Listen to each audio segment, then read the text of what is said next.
कांवड़ का मेला 2025 चल रहा है और इस कांवड़ मेले में दूर दूर से जो है श्रद्धालु हरिद्वार से जल उठाकर अपने अपने गंतव्य की ओर बढ़ रहे हैं। ऐसे में हमारे साथ आज राष्ट्रीय राजमार्ग 58 स्थित एक कांवड़ सेवा शिविर में एक महाराज जी मिले हैं जो गंगोत्री धाम से चलकर तमिलनाडु की ओर जा रहे हैं।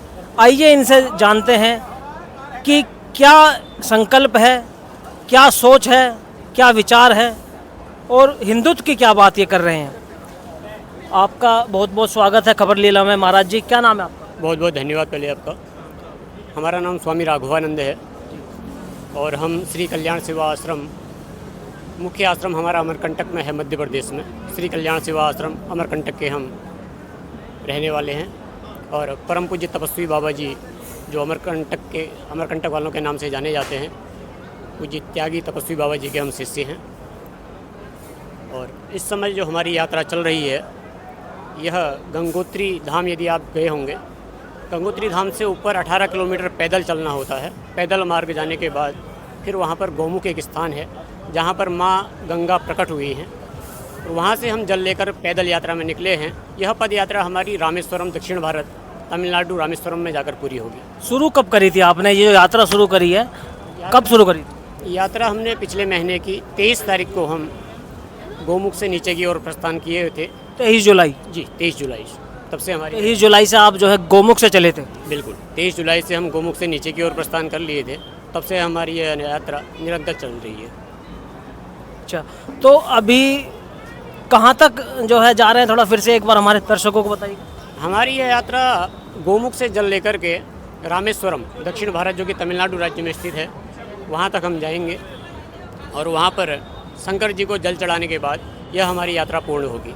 आप किस जो है, भाई देखिए, जो ऋषि हैं, मुनि हैं, महाराज हैं, किसी न किसी अखाड़े से जुड़े हैं। आप किस अखाड़े से जुड़े हैं या किस जो है किस आपके गुरुदेव कौन है? हम उदासीन अखाड़े से संबंध रखते हैं और परम पूज्य तपस्वी बाबा श्री कल्याणदास महाराज जी के हम शिष्य हैं, कृपा पात्र शिष्य हैं और उन्हीं की प्रेरणा से और उन्हीं के बताए गए दी हुई आज्ञा के अनुसार हमारी यह यात्रा चल रही है। क्योंकि मैं थोड़ा सा अपने पूज्य सदगुरुदेव भगवान के बारे में भी बता दूं। जी बताइए। उन्होंने पूरे जीवन भर केवल और केवल तपस्या ही की है और उसी तपस्या के परिणाम स्वरूप आज पूरे भारतवर्ष में उन्हें तपस्वी और त्यागी बाबा जी के नाम से पूरे भारतवर्ष में वह जाने जाते हैं। और उन्हीं की तपस्या का यह परिणाम है कि आज हम भी उन्हीं के दिशा निर्देश में और उन्हीं के मार्गदर्शन पर चलने का कार्य कर रहे हैं। ये जो आप यात्रा कर रहे हैं, ये आप वहाँ से गौमुख से चले हैं, आप जो है वहाँ से पैदल चल के आ रहे हैं, तो तमिलनाडु तक किस प्रकार जाएंगे और यहाँ से कहाँ तक आपको जो है अपना जो मार्ग है वो चलकर जो है अपना जो है व्यतीत करना है? देखिए, हमारी जो ये यात्रा है, यह यात्रा केवल पद यात्रा है। पैदल ही हमें चलना है और हमने चरण पादुकाओं का भी त्याग किया हुआ है। पैर में हम कुछ पहनते नहीं हैं। तो समय की स्थिति को देखते हुए इस समय धूप भी काफ़ी अधिक पड़ रही है, तो हम सुबह और शाम, सुबह 4 घंटा और शाम को 4-5 घंटा चलते हैं। और दिन में जब धूप अधिक हो जाती है, चूँकि रोड भी गर्म हो जाती है और काफ़ी गर्मी पड़ती है, इसलिए हम मौसम के अनुकूल चलते हैं। और जब तक हमारी यह यात्रा पूर्ण होगी, अब हमने परमात्मा के ऊपर छोड़ा हुआ है, वही इस यात्रा को पूर्ण कराएंगे। अभी समय की सीमा कोई ऐसा नहीं है कि हम पहुँचेंगे, लेकिन हमारी यह कोशिश रहती है कि शीघ्र से शीघ्र यह यात्रा पूर्ण करेंगे, तत्पश्चात फिर दूसरी यात्रा प्रारंभ करेंगे। पैदल ही जाएंगे आपको जो है? जी बिल्कुल, तमिलनाडु तक आप पैदल ही जाएंगे? जी बिल्कुल बिल्कुल पैदल चलेंगे, हमारी पद यात्रा है। देखिए कि ऐसे महाराज और जो यहाँ पर भारत देश में ऋषि मुनि पाए जाते हैं, जो गौमुख से तमिलनाडु तक पैदल यात्रा चल रहे हैं, ये एक जो है वाकई एक हिंदुत्व के लिए, हिंदू धर्म के लिए एक सीखने की एक बात है। महाराज जी, मैं जानना चाहूँगा, ये आपके काला बैग आपने लिया हुआ, इसमें क्या क्या क्या चीज़ें हैं? इसमें कुछ तो हमारे वस्त्र हैं। वस्त्र, एक जोड़े हमारे वस्त्र हैं, क्योंकि हम 2 ही जोड़े वस्त्र लेकर चल रहे हैं। एक जोड़े पहनते हैं और एक जोड़ा इसमें रखा हुआ है। और हमारे मुख्य रूप से इसमें हमारे ठाकुर जी हैं। अच्छा, तो ठाकुर जी एक बार हमारे जो खबर लीला के दर्शक हैं उन्हें भी जो है दिखाने का प्रयास करें। हाँ, ठाकुर जी हमारे, हम राम जी को ही ठाकुर जी कहते हैं। हमारे राम जी हमारे आराध्य हैं, तो हम आपको दर्शन भी करा देते हैं। जी, हमें सभी को जो है दर्शन, सभी खबर लीला के जितने भी हमारे दर्शक हैं वो भी ठाकुर जी का, राम जी का दर्शन करना चाहेंगे।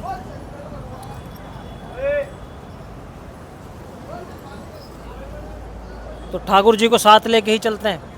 नहीं, दरअसल ऐसा है, ठाकुर जी को हम साथ लेकर नहीं चलते, ठाकुर जी ही हमें साथ लेकर चलते हैं। हाँ, बिल्कुल और उन्हीं की कृपा से जी। यह जीवन भी चल रहा है। और उन्हीं के ये मर्यादा पुरुषोत्तम भगवान श्री रामचंद्र जी हैं। दर्शकों को दिखाएं थोड़ा सा। एक बार मैं अपने कैमरामैन से निवेदन करूंगा, कृपया श्री राम जी के, ठाकुर जी के दर्शन हमारे खबर लीला के सभी दर्शकों को कराए दिए जाएं, जिन्हें ये महाराज जी गोमुख से जहाँ भी जाते हैं साथ लेके जाते हैं, और अभी जो है गोमुख से लेकर तमिलनाडु तक चलने वाले हैं। और मुख्य रूप से हमारा यही मानना है कि हम तो इन्हें लेकर चलते नहीं हैं, यही हैं जो हमें लेकर चल रहे हैं, और इन्हीं की उंगली पकड़कर हम चल रहे हैं, और यही चलाते हैं तो हम चलते हैं, यह बिठाते हैं तो हम बैठते हैं, यह खिलाते हैं तो हम खाते हैं। सब कुछ इन्हीं की प्रेरणा से जीवन चल रहा है, और यह कहने की बात नहीं है, यह हमारे जीवन में प्रत्यक्ष दिखाई पड़ता है। क्या जो है आपने अपना कर्तव्य, क्या भावना मन में है, क्या हिंदुत्व के लिए क्या जो है संदेश है, हिंदू जो मानते हैं उनके लिए क्या संदेश है? सबसे पहले तो हमारे लिए है बड़ा ही गौरव का विषय है कि हमने हिंदू धर्म में जन्म लिया। पहले गौरव की बात यह है कि हमने भारतवर्ष में जन्म लिया, उसके ऊपर फिर हमने हिंदू धर्म में हमारा जन्म हुआ। नहीं तो भारत में ऐसे अनेक राज्य हैं, अनेक जगह हैं जहां हम कहीं अन्यत्र भी पैदा हो सकते थे। भारत के अलावा अगर हम नाइजीरिया, ऑस्ट्रेलिया, अमेरिका, जापान इधर पैदा होते तो हमें अपना जीवन ही समझ में नहीं आता। उसके बाद हम किसी अन्य धर्म में, भारत में होने के बाद भी किसी अन्य धर्म में हम जन्म लेते तो फिर भी हम मानव क्या होता है और इंसानियत क्या होती है, मनुष्य जन्म लेने के बाद क्या क्या उसको करना होता है, क्या धर्म है क्या अधर्म है, यह हम नहीं समझ पाते। तो यह हमारे लिए बड़े ही सौभाग्य का विषय है कि हम लोगों ने हिंदू धर्म में जन्म लिया। अब धर्म चूँकि ले चुके हैं तो अब कर्म क्या है? खाना पीना, जन्म लेना और एक दिन मर जाना, जीवन का भोग भोग के मर जाना, यह जीवन नहीं है। आहार निद्रा भय मैथुनम च सामान्य में तत् पशुभिर नराणाम एको ही तेसाम धर्मो विशेष धर्मेण हीना पशुभि समाना। धर्म ही हमारे जीवन में एक विशेष है जो हमें पशुओं से अलग रखता है, वरना पशुओं में और हम में सब कुछ समानता एक ही है। भोजन हम भी करते हैं, भोजन वो भी करते हैं, शयन हम भी करते हैं, शयन वो भी करते हैं, संतानोत्पत्ति मनुष्य भी करता है और पशु भी करता है। केवल एक धर्म ही है जो हमें पशुओं से अलग करता है। और विवेक जिस व्यक्ति के अंदर नहीं है, जिसको सत्य असत्य का ज्ञान नहीं है, जिसको धर्म अधर्म का ज्ञान नहीं है, तो वह मनुष्य के रूप में पशुवत जीवन ही जी रहा है। तो हमारा यही सबसे संदेश रहेगा कि मनुष्य, यदि हमको भगवान ने मनुष्य बनाया है, 84 लाख योनियों में जन्म लेने के बाद मनुष्य बड़े ही प्रयत्नों के बाद मनुष्य रूप में हमें जन्म मिलता है। अगर परमात्मा की हम पर कृपा हुई है तो हमें इसे सार्थक भी करना चाहिए और सत्कार्य करने चाहिए, सत्य के मार्ग पर चलना चाहिए, धर्म का अनुसरण करना चाहिए। यही हम सबके लिए संदेश देते हैं। बिल्कुल, हिंदुत्व का बहुत बड़ा संदेश महाराज जी ने जो है सभी को दिया है। और आपसे एक बात और जानना चाहेंगे, मेरे मन में एक विचार आ रहा है, आप रहने वाले कहाँ के? हमारी, अब देखिए, सन्यासी तो जहाँ जाता है वहीं का हो जाता है, क्योंकि सन्यासी बनने, बताता हूँ आपको, सन्यासी बनने के बाद वसुधैव कुटुम्बकम, पूरा संसार ही उसका परिवार है, क्योंकि परिवार का त्याग करने के बाद ही कोई व्यक्ति सन्यासी बनता है। क्योंकि हमारी जन्मस्थली, जन्मभूमि हमारी उत्तराखंड, देवभूमि उत्तराखंड की है, इसलिए, लेकिन हम रहते वहाँ नहीं हैं। उस समय हम वहाँ, गर्मियों के समय में हम वहाँ पर रहते हैं, अन्यथा हम अमरकंटक वाले आश्रम में रहते हैं, जो कि मध्य प्रदेश माँ नर्मदा की उद्गम स्थली है। अमरकंटक बहुत ही दिव्य स्थान है, वहाँ पर हम रहते हैं। तो आप पहले भी कभी यात्रा करी है यहाँ पे? क्या अगर करी है तो कौन सी यात्रा है ये वाली? इससे पहले, अभी कुछ समय पहले ही एक हमारी यात्रा पूर्ण हुई है। वह हमारी यात्रा, वो भी हमारे परम पूज्य सद्गुरुदेव भगवान की कृपा से ही पूर्ण हुई। माँ नर्मदा की एक यात्रा होती है, नर्मदा परिक्रमा जिसको कहा जाता है, वह भी लगभग 3400-3500 किलोमीटर के आसपास की परिक्रमा होती है। 3400 के समथिंग आसपास वो उसकी दूरी है।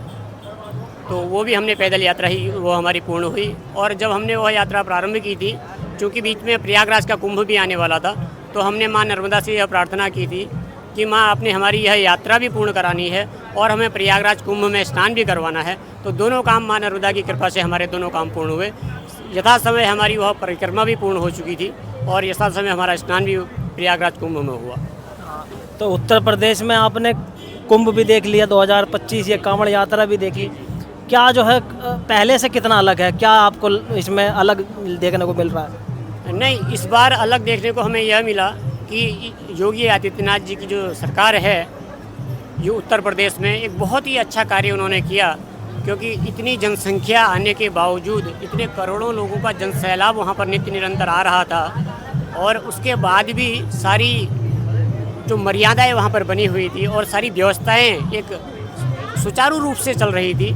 आप पानी की व्यवस्थाएं देख लीजिए, आप शौचालय की व्यवस्थाएं देख लीजिए, आप रहने के लिए किसी टेंट इत्यादि की व्यवस्थाएं देख लीजिए, सारी व्यवस्थाएं वहाँ पर बिल्कुल सुचारू रूप से चल रही थी। कहीं भी किसी भी प्रकार की कोई अव्यवस्था देखने को नहीं मिली। तो इसके लिए केवल और केवल योगी आदित्यनाथ जी ही धन्यवाद के पात्र हैं। हम उनका धन्यवाद करना चाहते हैं। बिल्कुल, उत्तर प्रदेश में चाहे महाकुंभ हो चाहे कांवड़ यात्रा हो, दोनों ही सुगम हैं। खुद महाराज जी ने अपने मुख से ये बात कही है और योगी जी की खूब प्रशंसा करी है। इस कांवड़ सेवा शिविर में आप यहाँ आए, आपने यहाँ पर प्रसाद ग्रहण किया, क्या कहना चाहेंगे यहाँ के कांवड़ सेवा शिविर के बारे में?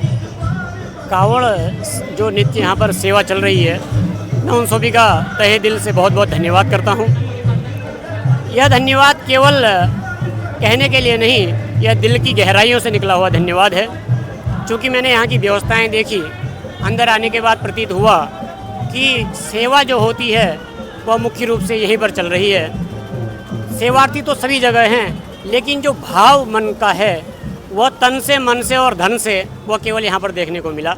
यह आप यहाँ से गेट से अंदर की तरफ एंट्री करेंगे तो स्नान की व्यवस्था बिल्कुल देखिए इतनी सुचारू रूप से चल रही है और 1 घंटे में यहाँ पर सैकड़ों ही नहीं हज़ारों लोग स्नान कर रहे हैं। हम निरंतर 2 घंटे से यहाँ पर बैठ करके यह सब देख रहे हैं। उसके बाद शौचालय की व्यवस्था है, महिलाओं के लिए शौचालय की व्यवस्थाएँ अलग हैं, जेंट्स टॉयलेट अलग बने हुए हैं, भोजन प्रसादी की व्यवस्थाएँ तमाम चल रही हैं और बिठा करके थाली परोस करके जो भोजन प्रसादी की व्यवस्था यहाँ पर दी जा रही है वो बहुत ही, मैं तो कहता हूँ जितने भी लोग यहाँ पर सेवा भाव से लगे हुए हैं सभी धन्यवाद के पात्र हैं। श्री वेंकटेश्वरा विश्वविद्यालय के सौजन्य से ये लगा हुआ है, तो श्री वेंकटेश्वरा विश्वविद्यालय के लिए क्या कहना चाहेंगे? श्री वेंकटेश्वरा विश्वविद्यालय की तरफ से यह सेवा चल रही है, मैं उनको बहुत बहुत धन्यवाद देता हूँ और बहुत बहुत उनका आभारी हूँ। देखिए, हमारे साथ महाराज जी थे जिन्होंने हिंदुत्व के बारे में, कांवड़ के बारे में, महाकुंभ के बारे में और उत्तर प्रदेश में सरकार की विभिन्न जो योजनाएं हैं, जो हिंदू धर्म को आगे बढ़ाने की जो बातें हैं, उसकी बहुत प्रशंसा करी। आप जुड़े रहिए खबर लीला के साथ, आगे आपके लिए और बहुत कहानियां हैं। धन्यवाद। मैं अजय चौधरी, कैमरामैन तुषार ठाकुर के साथ।